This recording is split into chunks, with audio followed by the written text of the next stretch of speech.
Praise the lord. దావీదు మరియు గోలియాతు. చాలా కాలం క్రితం ఇశ్రాయేలీయులకు మరియు ఫిలిష్తీయులకు మధ్య యుద్ధం జరుగుతుంది. ఫిలిష్తీయుల సైన్యంలో గోలియాతు అనే ఒక భారీ ఆకారపు రాక్షసుడు ఉండేవాడు. అతను దాదాపు 9 అడుగులు ఎత్తు ఉండి ఒంటి నిండా భారీ కవచాన్ని ధరించి ఉండేవాడు. సవాలు: గోలియాతు ప్రతిరోజు ఇశ్రాయేలీయుల సైన్యం ముందుకు వచ్చి, మీలో ఎవరైనా నాతో తలపడగలరా? నన్ను ఓడిస్తే మేము మీకు దాసులము అవుతాము, లేదంటే మీరు మాకు దాసులవ్వాలి అని ఎగతాళి చేసేవాడు. అతని రూపాన్ని చూసి ఇశ్రాయేలీయుల రాజు సౌలు మరియు సైనికులందరూ భయంతో వణికిపోయేవారు. దావీదు రంగప్రవేశం. దావీదు అనే ఒక చిన్న గొర్రెల కాపరి యుద్ధంలో ఉన్న తన అన్నలకు ఆహారం అందించడానికి అక్కడికి వచ్చాడు. గోలియాతు దేవుని సైన్యాన్ని అవమానించడం చూసి దావీదుకు కోపం వచ్చింది.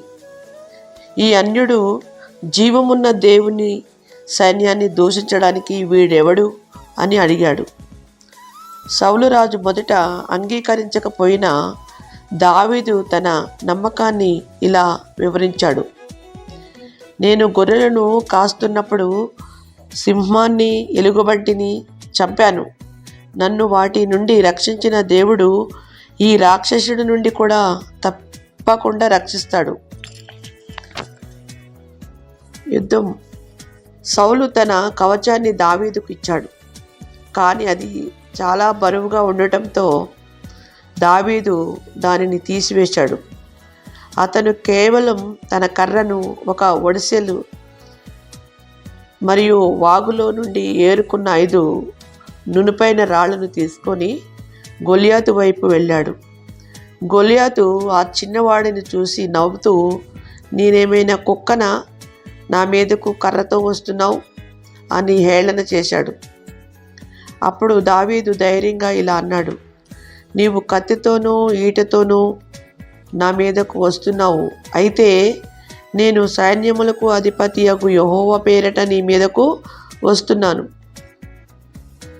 దావీదు తన ఒడిసెలను ఒక రాయిని పెట్టి వేగంగా విసిరాడు. ఆ రాయి సరిగ్గా గోలియాతు నుదుటి మీద తగిలింది.